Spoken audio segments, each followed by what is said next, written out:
Well, here's the proof: interplanetary climate change, which is NASA's hottest secret. Now, we can look through and find the smoking gun of all 2012 scholarship, because we can look at all the planets and the sun and see changes just like we see on Earth. And I'm going to show you a little bit of that. This is a composite graph of solar activity based on core samples from the Antarctic and the Arctic. And what you're seeing is the total amount of sunspot activity. This is what it's been doing in the last few years. We are now at a point where the only time that the solar activity was higher than it was right now just so conveniently happens to be 11,000 years ago, which in ancient teaching is associated with what? What happened 11,000 years ago? Atlantis fell, right? Could that be related to the solar activity? Hell yeah. So we're now at the strongest point in 8,000 years since that happened. Mercury has grown a magnetic field when Messenger went by in 2008 that was not seen in the 70s with Mariner 10. That's a big change in Mercury. Venus has had a 2,500% increase in this green glow on the night side that you can see there. That's active oxygen. So the atmosphere of Venus is changing back into something that's breathable. Mars is growing clouds and ozone, as you can see right here. There were no clouds on Mars before. That's brand new. The polar ice caps are melting on Mars, and they're actually calling it global warming in the mainstream media. But there's no SUVs on Mars, not that I've ever seen. Jupiter is having these white ovals that were disappearing between 97 and 2000, 3 of them, and then they all meld into one. And this scientist, Dr. Philip Marcus, believed it would cause Jupiter to warm by 18 degrees in only 10 years. Now, if that happened on Earth, what would happen to all life on Earth as we know it? Toast. It's toast. So there's a massive global warming going on with Jupiter. That was the prediction based on what would happen in 2000. That's about the time he did this prediction. He said 10 years. Look at what happens 8 years later. Jupiter is having raging thunderstorms and global upheaval. Towering storms more than 100 kilometers tall. The rare storms, a sign of recent turmoil on the planet. And here's the picture. These bright hotspots were never seen before. This is extra heat that shouldn't be there, and the colors of the rings are changing. Then you go out to Saturn, you're seeing this plasma torus that's grown. All this red area wasn't there before. That's all this charged energy coming from the sun. Jupiter also has one around it, which I just didn't have time to show you in this presentation because we had to shorten it. You're seeing massive X-rays coming out from near the equator of Saturn. That's also a new phenomenon. Again, you're seeing a hot spot just like the one I just showed you on Jupiter, the raging storms, the global upheaval in 2008. Same thing happened in 2004. Where the heck did all this energy come from? The planet just goes, this energy comes out. It's amazing. Uranus, as of 1986, looked like green pea soup with hardly any peas. Just the green part. Nothing to see. It's just very flat. Now, this is false color, so that's why this is brighter than this. We're not so much concerned about the color, we're concerned about these little guys, because that's what we didn't see before. These are huge storms. Now remember also, Voyager 2 swept by Uranus, so it saw the whole planet. It didn't just see the side that we see. So even with a satellite going past, we're now seeing all these storms that were not there before. And you're starting to see that happen. It was called featureless as a cue ball, but now Eric Karkoschka is saying, really big, big changes. Now this is more typical of NASA, when NASA says, ground-based observations show seasonal brightness changes, not well understood. Oh, moving on. They try to downplay this stuff. But this is interplanetary climate change. This is something that's happening to every planet. And all they do is they tell you that it's based on the tilt angle of the axis to the sun. The sun is heating it up because the pole is tilting or because the equator is tilting. And whatever the planet is doing, they just alter it for that planet and say, oh, well, it's got to be caused by the tilt angle of the planet relative to the center of the sun. Not so. Neptune, 1989, relatively few bright clouds. But between 96 and 2002, there's a 40% increase in brightness in the near-infrared range. This is very significant because, obviously, this could not be caused by anything we normally understand. And it's the same thing that's happening throughout the rest of the solar system. It's all doing the same stuff. What you're going to see now is a description, a visual description of how it's been changing. So check this out. You watch down here, you can start to see how it grows over just 6 years. So that's phenomenal. I mean, that's like turning on a lampshade and having light suddenly burst out of the planet that wasn't there before. The near-infrared range is not visible to the eye, but it's just above the visible level. So it's within the spectrum of what can be seen if you had the right eye to see it. So you can do that with a camera, you just can't do it with the naked eye.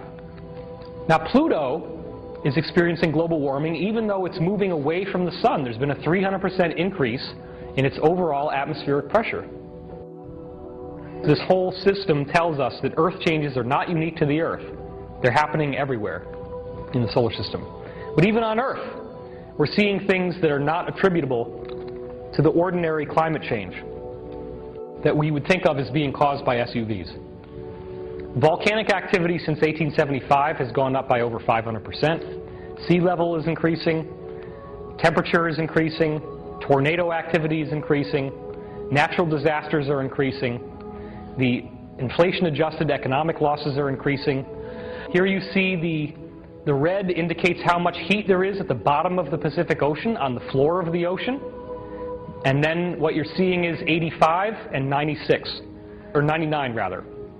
So in 14 years, you see a substantial warming on the bottom of the ocean. Now guess how the scientists explain this? Well, of course, the sun is warming the top of the ocean. And then those warm particles just start sinking down, down, down, down, which is what they're going to do, right? And they sink to the bottom, and they warm up the bottom of the ocean. Oh, that's got to be it. They warm up the bottom of the ocean, they sink down. So the next time you ever want to boil up some hot dogs, just get a hairdryer and it works great. Why wouldn't you do it that way? You'd probably take 3 hours to boil. It's ridiculous. Heat rises. That's the first, one of the most basic laws of thermodynamics that we all know. But not here. Something's happening inside the Earth. Well, just as we were talking about climate change in the solar system, we now have a change in this presentation. My microphone started malfunctioning at that point in the talk, and so what we've done is to move this shoot here to Joshua Tree, California. And why I'm here is for historical reasons as well. You've just seen how every planet in the solar system is changing in ways that we can distinctly measure. We're seeing brightness changes. We're seeing greater magnetic field strength. We're seeing cataclysmic activity. We're seeing lots of protons and charged particles in the atmospheres. These prophecies from the early 1950s clearly established that with these changes in the solar system, there would also be changes in human DNA that would literally correspond to an evolution of the human species as we now know it. This is the working nature of the prophecies of ascension, soul transmutation, and so forth that have been going on for so many thousands of years. We now actually have hard evidence from written prophecies that were published in books in the 1950s that you can go find on your own, showing us, in fact, that these climate changes that I've just described are nothing new. They were known about long ago, and it's all part of this spontaneous evolution that humanity is being led through at this time. So if these prophecies from the 1950s actually have a factual basis, then the interplanetary climate change is not simply going to be something that's making planets brighter, hotter, and more magnetic. It's going to be something that actually changes life as well.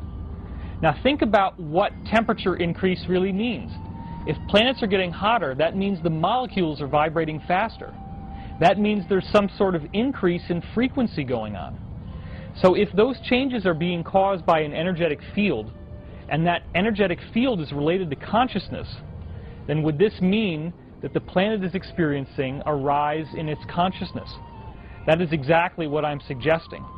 But in order to make that transition into a new model of biology, we have to first re-examine all of the assumptions that we've made about biological life being something that is randomly evolved only on this planet in the typical model put forth by Charles Darwin, hence called the Darwinian model of evolution. I don't like the Darwinian model of evolution because, frankly, it doesn't even work. If you start looking at examples of bacteria that we see right here around us right now, we know that there's bacteria that's been found in ice from the Antarctic, there's bacteria that have been found inside volcanoes, inside nuclear reactors, and even far out in the cold depths of space. Some bacteria from the Antarctic have been revived after being frozen for 10 million years. And as you go even further, you can see that other bacteria down at the bottom of the Black Sea are able to photosynthesize, meaning that they create their own food energy from the sun, even though it's almost pitch black down there. That's a very unusual condition that suggests that they were made to be in that area. How are they able to do that? Others can thrive on nuclear radiation or even infrared light, which is basically just heat. So when you start seeing these bacteria that are inside volcanoes, in sediments miles below the ocean floor, you have to ask yourself the basic question, did they all originate from other living bacteria? Or is the field itself trying to create life wherever and however it can? Are bacteria simply the product of an intelligent energy that is all throughout the cosmos and has decided to make life the way that it is? Could it be that our galaxy has a personality, and the personality of the galaxy has created a template in which all life emerges from an energetic background?